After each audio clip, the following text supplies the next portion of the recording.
Hi friends, പുതിയൊരു വീഡിയോയിലേക്ക് എല്ലാവർക്കും സ്വാഗതം. അങ്ങനെ വേദന പെരുമാറ്റത്തിലുള്ള മാറ്റം കണ്ടിട്ട് വിക്രമിന് വല്ലാത്ത വിഷമമാണ്. അപ്പോൾ വേദ എങ്ങോട്ടാണ് പോകുന്നതെന്ന് നോക്കാൻ വേണ്ടിയിട്ട് വേദന ബാക്കിൽ കൂടെ വിക്രം വരുന്നുണ്ട്. വേദ കയറി പോകുന്നത് ശ്രീകാന്തിൻ്റെ ഓഫീസിലേക്കാണെന്ന് മനസ്സിലായപ്പോൾ എന്തോ ഒരു സംശയമൊക്കെ വിക്രമിന് തോന്നുകയാണ്.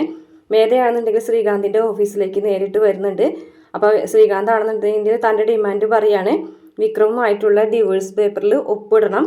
അതിനുശേഷം നീ വീട്ടിലെത്തിയതിന് ശേഷം ഞാൻ അവനുള്ള പേപ്പർ അയച്ചോളാം എന്നൊക്കെ പറഞ്ഞിട്ട് വേദന ഭീഷണിപ്പെടുത്താണ്.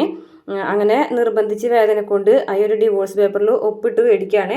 വേദയാണെന്നുണ്ടെങ്കിൽ മാഷുടെ ജീവനാണ് മുൻഗണന കൊടുക്കുന്നത്. അതുകൊണ്ട് തന്നെ വേദ ആ ഡിവോഴ്സ് പേപ്പറിൽ ഒപ്പിട്ട് കൊടുക്കുകയാണ്. അങ്ങനെ വേദ തിരികെ വീട്ടിലേക്ക് ചെല്ലുമ്പോൾ വിക്രം അവിടെ നിൽക്കുന്നുണ്ടാവും. അപ്പോൾ വിക്രം വന്നിട്ട് ചോദിക്കുന്നുണ്ട്, അച്ഛൻ്റെ മിസ്സിങ്ങിന് പിന്നിൽ ശ്രീനിസാറുണ്ടോ എന്ന് നീ ചോദിച്ചില്ലേ? പക്ഷേ ഒരു ചോദ്യം ഞാൻ അങ്ങോട്ട് ചോദിക്കട്ടെ, നിൻ്റെ ഏട്ടനെങ്ങാനും ഇതിൽ വല്ല പങ്കുണ്ടോ എന്ന് ചോദിക്കുകയാണ്. അപ്പോൾ ശ്രീകാന്തിൻ്റെ ഓഫീസിലേക്ക് കയറി പോകുന്നത് കണ്ടല്ലോ. അപ്പോൾ വേദ പറയുന്നുണ്ട്, ഇല്ല, നിങ്ങൾ എന്തിനാണ് ഇങ്ങനെ ആവശ്യമില്ലാത്തൊക്കെ പറയുന്നത്, എൻ്റെ ഏട്ടന് ഇതിലൊരു പങ്കും ഇല്ല എന്നൊക്കെ പറഞ്ഞിട്ട് വേദ ഒഴിഞ്ഞു മാറാണ് കേട്ടോ. ശരിക്കും മറുപടി ഒന്നും കൊടുക്കുന്നില്ല.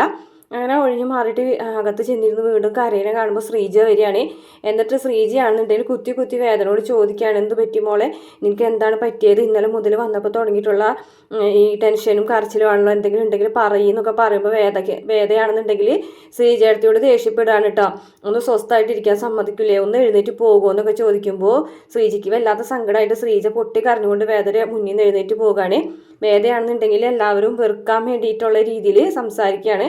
ഇത്രയാണ് പ്രൊമോ കാണിച്ചിട്ടുള്ളത്. വീഡിയോ ഇഷ്ടപ്പെട്ടാൽ മറക്കാതെ ചാനൽ ഒന്ന് സബ്സ്ക്രൈബ് ചെയ്ത് സപ്പോർട്ട് ചെയ്യണേ.